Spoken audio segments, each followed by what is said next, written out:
അധ്യായം 82. അൽ ഇൻഫിത്വാർ. അവതരണം മക്കയിൽ. സൂക്തങ്ങൾ 19.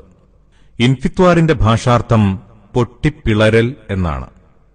ഒന്നാം സൂക്തത്തിൽ ഇതിന്റെ ക്രിയാപദമുണ്ട്. അത്തക്വീറിനോടൊന്നിച്ച് അവതീർണമായി. പ്രധാന പ്രതിപാദ്യം പരലോക വിശ്വാസം തന്നെ.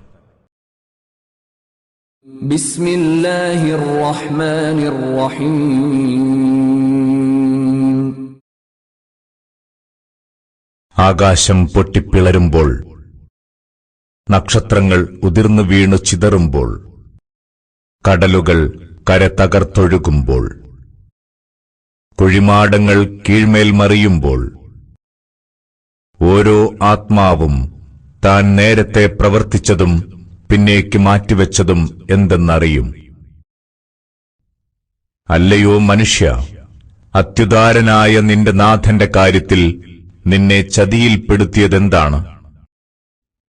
അവനോ നിന്നെ സൃഷ്ടിക്കുകയും ശ്രദ്ധയോടെ ചിട്ടപ്പെടുത്തുകയും എല്ലാം സന്തുലിതമാക്കുകയും ചെയ്തവൻ. താൻ ഉദ്ദേശിച്ച വിധം നിന്നെ രൂപപ്പെടുത്തിയവൻ. അല്ല, എന്നിട്ടും നിങ്ങൾ രക്ഷാശിക്ഷാ നടപടികളെ തള്ളിപ്പറയുന്നു.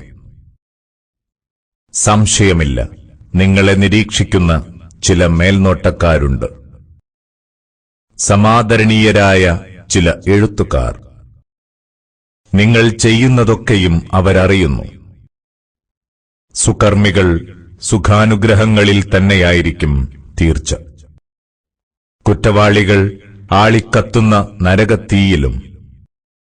വിധിദിനത്തിൽ അവരതിലെത്തിച്ചേരും. അവർക്ക് അതിൽ നിന്ന് മാറി നിൽക്കാനാവില്ല.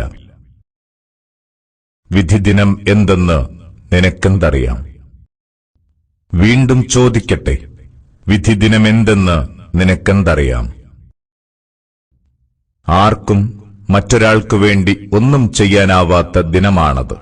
അന്ന് തീരുമാനാധികാരമൊക്കെ അല്ലാഹുവിന് മാത്രമായിരിക്കും.